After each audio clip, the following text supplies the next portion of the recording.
कोटा शिक्षा नगरी में इस बार जो हॉस्टल जो लीज होल्डर है, बच्चे कमाने के चलते जो लीज हॉस्टल है वो लगातार जो है वो परेशानी में है। इस वक्त जो है लीज होल्डर वो जिला कलेक्टर को ज्ञापन देने पहुँचे हैं।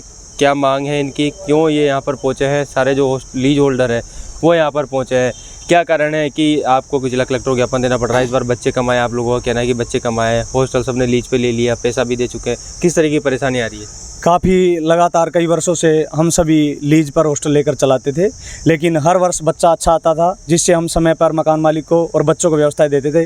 लेकिन इस कारण पता नहीं कुछ नेशनल मीडिया ने और कुछ बाहरी तत्वों ने कोटा को बदनाम करके कोटा में बहुत कम बच्चा आया है। इस साल हॉस्टलों में ये कंडीशन है कि 25 से 30% हॉस्टल भरे हुए हैं, जिसमें मकान मालिक हमसे पूरे जैसे 40 बच्चों का हॉस्टल है तो 40 बच्चों का पैसा मांग रहा है, लेकिन उसमें हम कैसे देंगे? न हम बच्चों को व्यवस्थाएं दे पाएंगे, न हम मकान मालिक को दे पाएंगे। आज कल ये नौबत आ जाएगी कि हमारे के बिजली के कनेक्शन कटेंगे, पानी के कनेक्शन कटेंगे और कोटा को जो बदनाम अभी तक हुआ है आगे और बदनाम होगा। इसलिए हम कलेक्टर साहब से यही मांगे रख रहे हैं कि हमारे को जितने बच्चे हॉस्टल में रहें उतना हमसे मकान मालिक किराया ले, हम उसको देने में समर्थ हैं और हम बच्चों को सुचारू रूप से सुव्यवस्थित तरीके से व्यवस्थाएं दे सकें। अगर आप चलाने में सक्षम नहीं है तो आपने लीज पे क्यों लिया हॉस्टल को? क्योंकि काफ़ी समय से लेते आ रहे थे। अब ऐसे तो कोविड आपदा आई, किसी को पता नहीं था कि आपदा आएगी। अब हमें थोड़ी पता था कि बच्चे कम आएंगे, हर साल चला रहे थे, देते आ रहे थे 10 सालों से, लेकिन अब की बार बच्चा कम आया ये तो हमें भी नहीं पता था, क्योंकि हम भी कोचिंग पर डिपेंड थे। कोचिंग में ही बच्चा नहीं है तो हम भी कहाँ से लाएंगे? किन किन इलाकों में ये स्थिति है? कुनाडी है, बोरखेड़ा है, जवाहर नगर है, ज़्यादा बच्चे किस साइड कमाए? आप किस कोटा के जितने भी एरिया हैं जिसमें मैक्सिमम सभी के अंदर यही कंडीशन है, क्योंकि कोटा कोचिंग के सेंटर एक एरिया में ऐसे नहीं है कि भाई इस एरिया में ज़्यादा बच्चे हैं। मैक्सिमम लैंडमार्क हो, कोरल पार्क हो, महावीर नगर फर्स्ट, सेकंड, थर्ड, इंदिरा विहार, सभी में यही स्थिति है कि 25 से लेके 40-45% तक हॉस्टल भरे हुए हैं, 65% हॉस्टल खाली है। आप अगर चाहें तो सर्वे करा सकते हैं। हम ये नहीं करें कि मकान मालिक को भाई जिसका हॉस्टल भरा हुआ है वो पूरे का भी पैसा देगा, लेकिन जितने बच्चे रहें उतना ही पैसा दें, हम उसको सुचारू रूप से चला सकते हैं। अगर हॉस्टल पूरे भर गए, जून में बच्चा अच्छा आता है, पूरे भर जाएंगे तो हम पूरे का भी देंगे। अच्छा, तो अभी तो बच्चों को आने का जो सिलसिला है वही जारी है, लेकिन आप तो लगातार जो पहले से ही ये विरोध प्रदर्शन करने लगे कि अभी तक जो कहने मतलब कोटा में पिछले साल की तुलना में 40,000 बच्चा कम है, तो इस वजह से हमारे को ये लग रहा है कि बच्चे कम आएंगे, कम आए हुए हैं और आगे भी उम्मीद है कि बच्चे बहुत कम आने की संभावना है। आप लोगों को सोचना चाहिए कि बाहर भी ब्रांच शुरू हो चुकी है तो बच्चा वैसे भी कम होना था। पहले भैया ये पता नहीं था, पहले कहना मतलब अप्रैल में ये कंडीशन नहीं थी। हमारी लीज होती है जो मार्च में हो जाती है।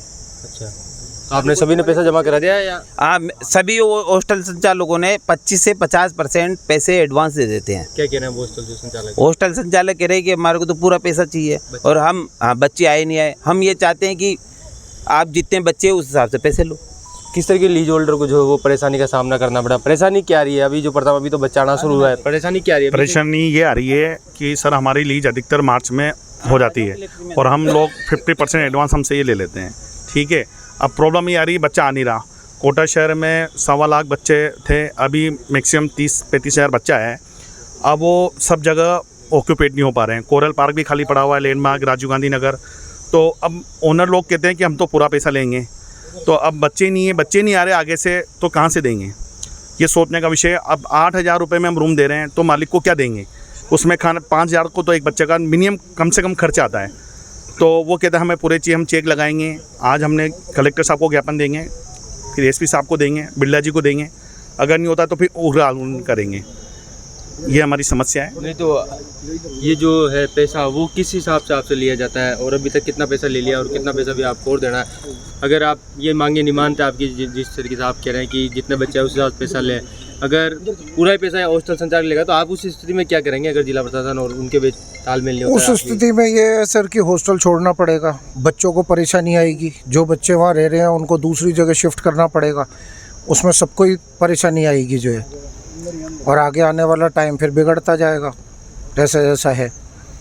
तो क्योंकि हमारा लीज होल्डर से यही है, लीज वालों से, कि भाई जो ओनर है कि जितना बच्चा रह रहा है, 4 बच्चे छोड़ के उसके बाद जो भी किराया होगा वो सारे देने को तैयार है लीज वाले।